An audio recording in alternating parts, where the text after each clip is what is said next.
Scrooge was alone in a graveyard. Soon he heard the figure dressed in black appeared to Scrooge. And he could only see a bony finger protruding from the robe.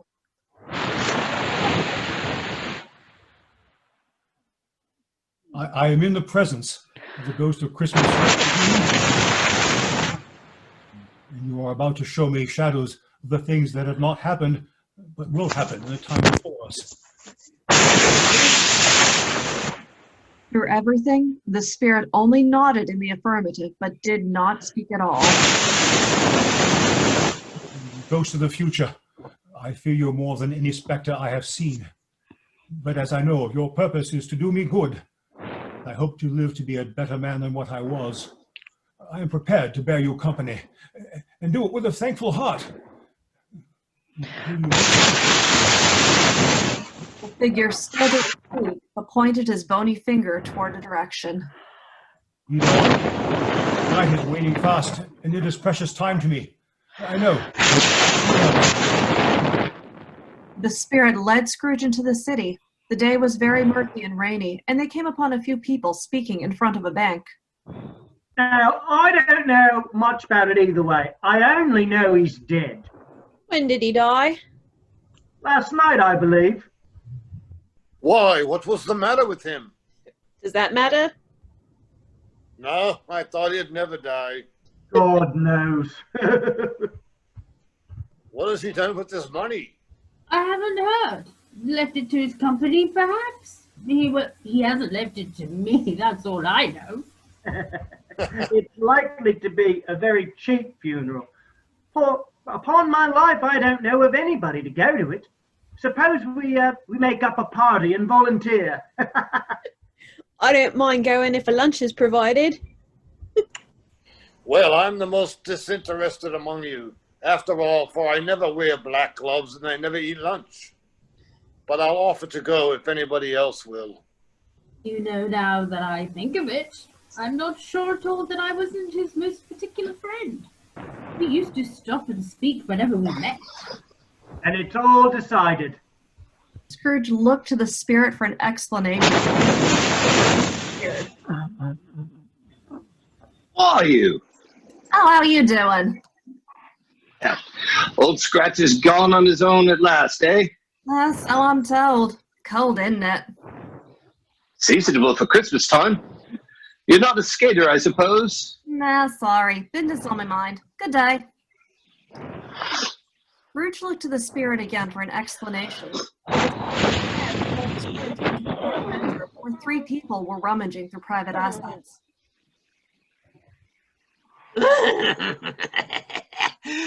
Let the chairwoman alone to be the first. Let the laundress alone to be the second. And let the undertaker's man alone to be the third. Look here at old Joe. Here's your chance. If we haven't all 3 met here without meaning it. You couldn't have met in a better place. Come into the parlor. You were made free of it long ago, you know, and the 2 others ain't strangers. Stop till I shut the door of the shop. Ah, how it shrieks. There ain't such a musty mite of metal in the place as its own hinges, I believe, and I'm sure there's no such old bones here as mine. We're all suitable to our calling. We're well matched. Come into the parlor. Come into the parlor! What odds then? Every person has a right to take care of themselves. They always did. True indeed. No man more so.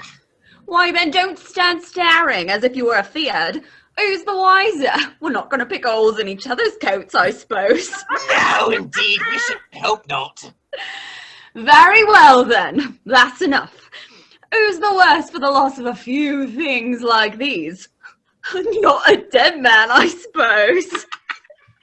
If he wants to keep them after he was dead, wicked old screw, why wasn't he natural in his lifetime? If he had been, he'd have had someone to look after him while he was struck with death, instead of lying, God, fiddling by yourself.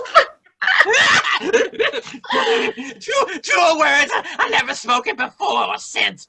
It's judgment upon him. I wish it was a little heavier judgment, and it should have been. You well may depend upon it. If I could have laid my hands on anything, open that bundle and let me know the value of it. Speak out plain. I'm not afraid to be the first. Not afraid for them to see it. We knew pretty well that we were helping ourselves before we met here.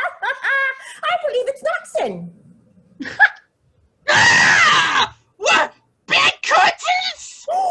They will get the mite of a well coin on the street. Blankets. Ooh. Leave no stone unturned. We will find coins in these items.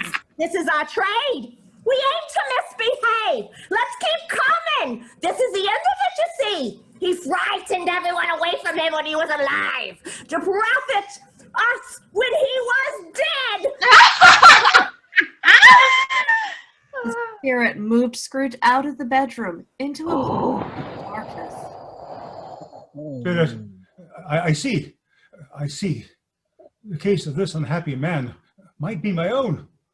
My life tends that way now. Merciful heaven, what is this? This is a fearful place. Leaving it, I shall not leave its lessons, trust me. Let us go. I understand you, and would do it if I could, but I have no power. You have the power. If there is any person in the town who feels emotion caused by this man's death, show me that person. Spirit, I beseech you. Spirit led Scrooge to a small cottage in the middle of town. Scrooge looked in, and Mrs. Cratchit stood wiping the same pot again and again and again. Are you okay, Mother? Oh, the colour hurts my eyes. They are better again. It makes them weak by candlelight, and I wouldn't show weak eyes to your father when he comes home for the world.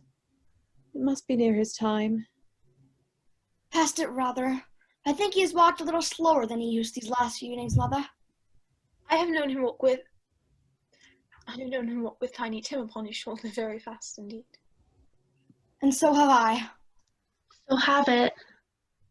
He was very light to carry, and his father loved him so that it was no trouble. No trouble. There's your father now at the door. Hello, my loves. How was service? Oh, my dear. I wish you could have gone. It would have done you good to see how green a place it is. But you'll see it often. I promised him that I would walk there on a Sunday. My little child. You know, I saw Mr. Scrooge's nephew. He could see I was down, just a little down. I told him about Tim, and he is such a pleasant-spoken gentleman. I didn't mind telling him.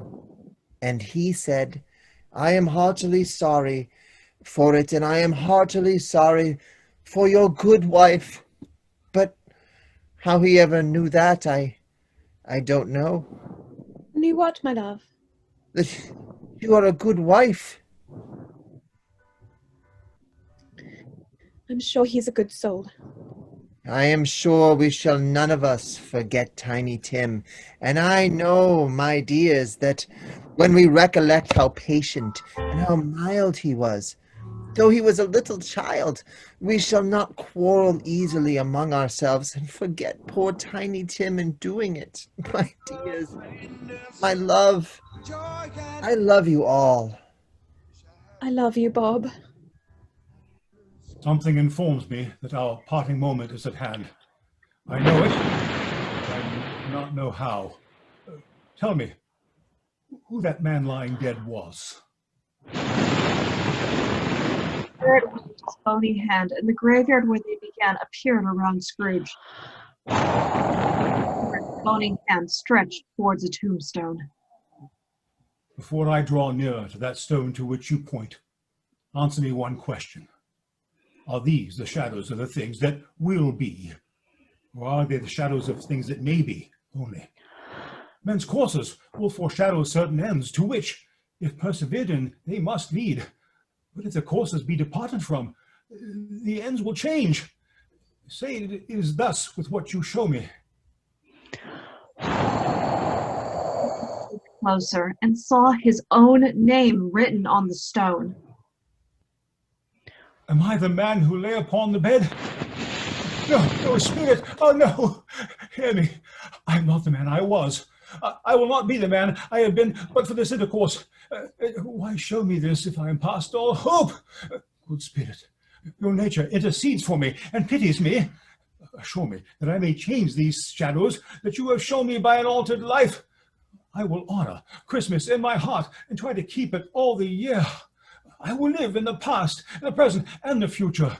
The spirits of all three shall strive within me. I shall not shut out the lessons that they teach.